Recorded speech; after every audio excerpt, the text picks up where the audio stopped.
ഇന്ന് വ്ളോഗല്ല കേട്ടോ, ഒരു റെസിപ്പി ആയിട്ടാണ് ഞാൻ വന്നിട്ടുള്ളത്.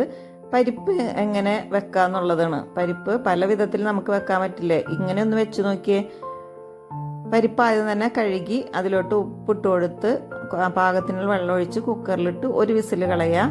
സബോള, തക്കാളി, പച്ചമുളക്, കറിവേപ്പില, ജീരകം, ഇഞ്ചി, വെളുത്തുള്ളി ചതച്ചത്, പിന്നെ മുട്ട 2 ഒന്ന് കലക്കി വെച്ചിട്ടുണ്ട്. ഒരു പാൻ വെച്ച് കൊടുക്കുക, അതിലോട്ട് കടുക് ഇട്ട് കൊടുക്കുക. കടുക് പൊട്ടിയുമ്പോൾ ജീരകം ഇട്ട് അതിനുശേഷം സബോളയും പച്ചമുളകും കറിവേപ്പിലയും ഇട്ടുകൊടുത്ത് നന്നായിട്ട് വഴന്ന് വരുമ്പോൾ അതിലോട്ട് ഇഞ്ചി, വെളുത്തുള്ളി ചതച്ചതും കൂടി ഇട്ട് ആ പച്ചമണം മാറി വരുമ്പോൾ മഞ്ഞൾപ്പൊടി, മുളക് പൊടി എന്നിവ ചേർത്ത് ഒന്ന് വഴറ്റി കൊടുക്കുക. വേവിച്ച് വെച്ചിട്ടുള്ള നമ്മുടെ പരിപ്പും കൂടി അതിലോട്ട് ഒഴിച്ച് ഒന്ന് തിളച്ച് വരുമ്പോൾ അതിലോട്ട് തക്കാളി അരിഞ്ഞതും കൂടി ചേർത്ത് ഒന്ന് ഇളക്കി കൊടുക്കുക.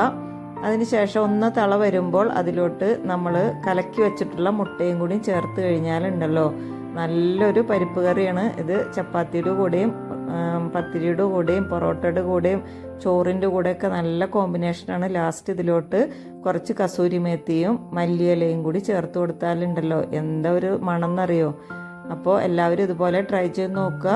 ഒപ്പം എൻ്റെ ചാനൽ സബ്സ്ക്രൈബ് ചെയ്യാനും ലൈക്ക് ചെയ്യാനും ഷെയർ ചെയ്യാനും മറക്കരുത്. Thank you.